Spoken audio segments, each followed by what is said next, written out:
আল্লাহ কিভাবে রাজি হবে, আল্লাহ কিসে খুশি হবে, আমার পয়গম্বর কিসে খুশি হবে, এই কাজ আপনাকে করতে হবে।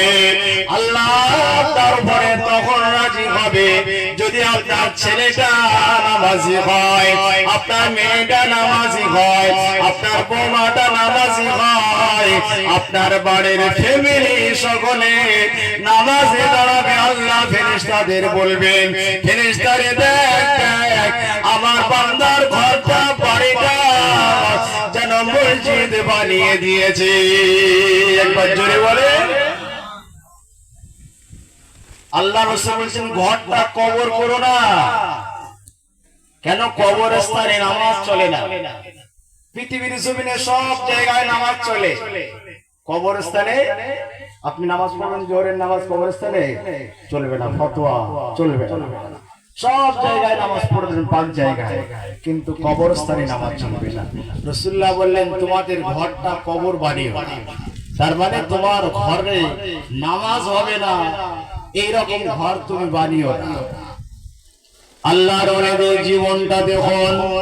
আল্লাহর ওলি হযরতে দরগাপুরি রহমাতুল্লাহ আলাইহির কথাটা আপনাদের একটু বলি। ও ছেলেরা, ও জওয়ানেরা, ছোটেরা, ও মামার গুনামার, একটু নামাজি হন, নামাজের জন্য বলুন। আল্লাহর ওলি বান্দারা কিভাবে আল্লাহর ওলি হয়েছে, এমনি এমনি আল্লাহ পাওয়া যাবে না গো, এমনি এমনি আল্লাহকে খুশি করা যাবে না গো, এমনি এমনি রাসূলুল্লাহ খুশি হবে না। রাসূলুল্লাহকে খুশি করতে গেলে, আল্লাহ ওলি হতে গেলে, আল্লাহ ওয়ালা হতে গেলে আপনাকে নামাজি হতে হবে, আপনাকে দিনদার হতে হবে, আপনাকে পরেশগার হতে হবে, তবে আপনি আল্লাহ ওয়ালা হবেন, আল্লাহর ওলি। আর কেনা হুজুর আমার 10 থেকে 12 বছর বয়স, কিভাবে আল্লাহ ওয়ালা হয় দেখেন। দরগাপুরি রহমাতুল্লাহ আলাইহি জবরদস্ত আল্লাহ ওয়ালা হয়েছেন, আপনারা শুনেছেন ওয়াজে, কিন্তু কিভাবে আল্লাহ ওয়ালা হয়েছে ওটা আমি আপনাদেরকে বোঝাতে চাইছি। দরগাপুরি রহমাতুল্লাহ আলাইহি হুজুরের 10 থেকে 12 বছর বয়স। এই বয়সটা কিসের বেশি সময় যায় বলুন তো? খেলাধুলো বেশি চায়। 10-12 বছরের ছেলেরা একটু ঘোরাঘুরি করবে, খেলাধুলা করবে, তাই না? কিন্তু দরগাপুরি রহমাতুল্লাহ আলাইহি বলছেন আমার 10 থেকে 12 বছর বয়স, একদিন আমি খেলাধুলা করতে করতে আমি সময় নামাজের কথা ভুলে গেলাম। বাড়ির সাথে মসজিদ, মসজিদে আমার যাওয়া হলো না, নামাজ হয়ে গেছে, আমি বাড়ি ঢুকছি, জামাত হয়ে গেছে, আমি বাড়ি ঢুকছি। যখন আমি বাড়ি ঢুকছি, আমার মা গেটে একটা লাঠি হাতে দাঁড়িয়ে আছে। ও মা আমার, আপনার ছেলেকে লাঠি হাতে দাঁড়িয়েছিলেন ছেলের জন্য কদিন, নামাজ পড়েনি বলে আপনি কদিন তাকে বলেছেন। কিন্তু দেখুন দরগাপুরি রহমাতুল্লাহ আলাইহি তিনি ছেলে জোহরের নামাজের জামাতটা ছেড়ে গেছে, টাইম আছে তো নামাজে, শুধু জামাতটা ছেড়ে গেছে। এই জামাতটা ছেড়ে যাওয়ার কারণে মা লাঠি হাতে দাঁড়িয়েছে। একবার জোরে বলবেন না? এই নামাজ প্রতিষ্ঠিত করুন।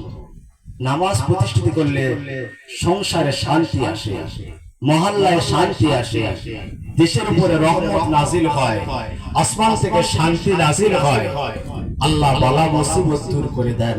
দরগাপুরি রহমাতুল্লাহ আলাইহি বলেন আমি যখন 10 থেকে 12 বছর বয়স, আমি ছোট্ট ছেলে খেলাধুলা করতে করতে আমার জোরে নামাজটা ছেড়ে গিয়েছে, জোরে জামাতটা ছেড়ে গিয়েছে, জোরে জামাতটা আমার যখন ছেড়ে গিয়েছে, আমি ভয়ে ঢুকছি। আমার আম্মা জান দরজার কাছে একটা লাঠি হাতে দাঁড়িয়ে আছে। আমি যখন ঘরে ঢুকতে যাব, আমার আম্মা জান লাঠি হাতে বলছে, এ বাবা ছেলে কোথায় তুই ছিলি? জোরে নামাজ মসজিদে হয়ে গিয়েছে, নামাজে তুই গেলি না কেন? কোথায় তুই ছিলি বল? আমি চুপচাপ দাঁড়িয়ে আছি। আমি আমার মায়ের ভয়ে নিয়েছি। এমন সময় আবার আম্মা জান আমাকে বলতে লাগলেন, এ বাবা ছেলে, ফজরের জামাতটা তো ছেড়ে গিয়েছে, তোকে বাড়ি ঢুকতে দেব না। শোন, তুই যদি বাড়ি ঢুকতে চাস, তোর সাজা হলো এই দুটো ইট হাতে করে নে। যে রোদরে তাপে দাঁড়ানো যায় না গো। মা কাকে বলে, বাপ কাকে বলে? আপনি বাপ হয়েছেন, বাপ হয়েছেন, মা হয়েছেন। কেমন বাপ কেমন মা আপনি একবার মেলান। আপনারা কেমন বাপ কেমন মা ছিল? আপনার বাপ আপনার বাচ্চাটা টাকা না পাঠালে আপনি বেজার হন, আপনার বাচ্চাটা নামাজ না পড়লে আপনি বেজার হন না, আপনার বাচ্চাটা আর কিনা যত গোনাই করুক আপনার মনে কষ্ট হয় না।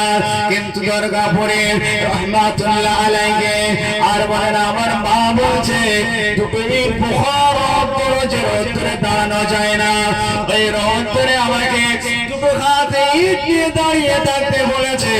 আমি মায়ের আদেশ পালন করার জন্য দুটো হাতে ইট নিয়ে দাঁড়িয়ে আছি। 10-12 বছরের ছেলে, ও আমার বাবা, ও ছেলে আমার, জন আমার, যুবকেরা, আমি আহমদ আলী ভাই আপনাকে হাতে ধরে বলছি, নামাজি হয়ে যান। ছেলেকে নামাজ পড়ান, মেয়েকে নামাজ পড়ান, আল্লাহ আপনার রহমত নাযিল করে দেবে।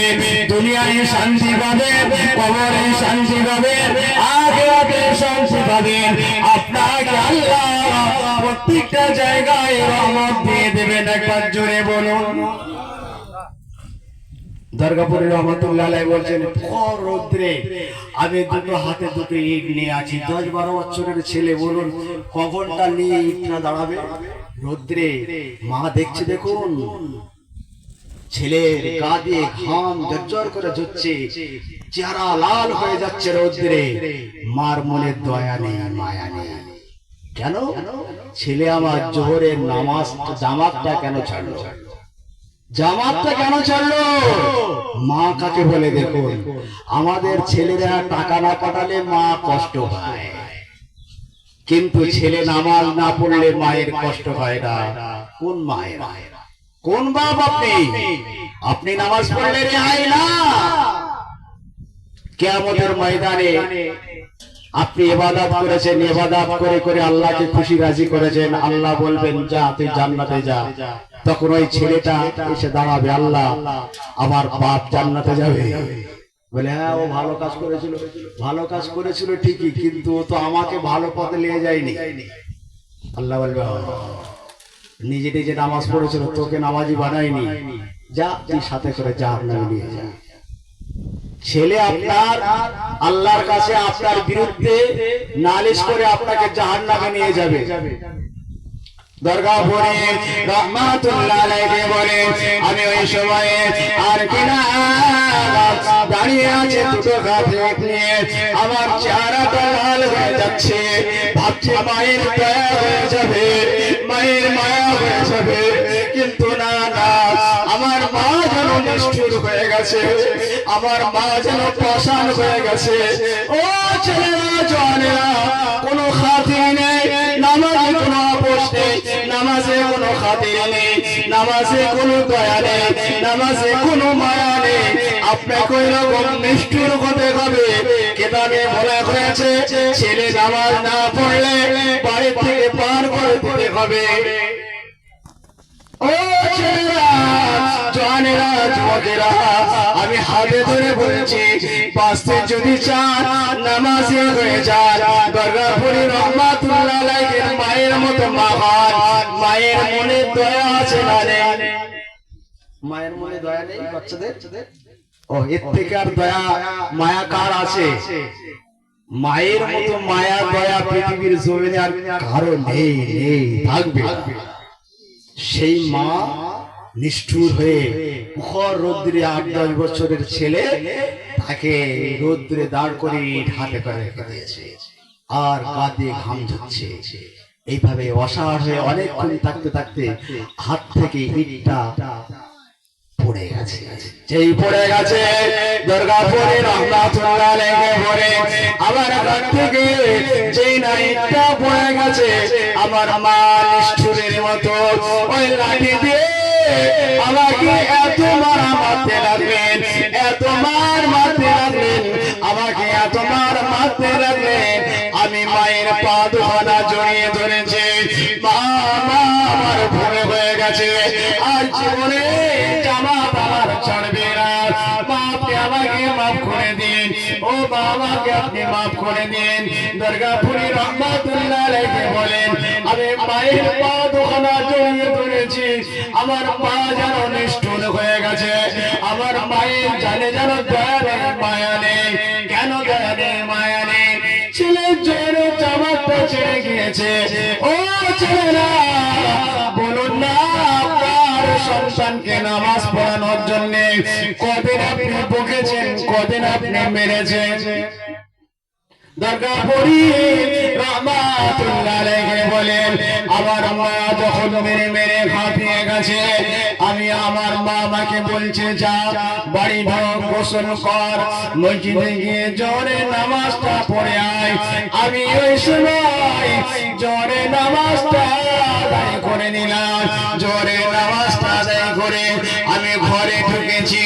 আমার মা বলছে ছেলে আমি তোর মা বিনা নামাজের জন্য নামাজ তরফ করে জামা তরফ করে জন্য আমি তোর জন্য ভাত রান্না করিনি।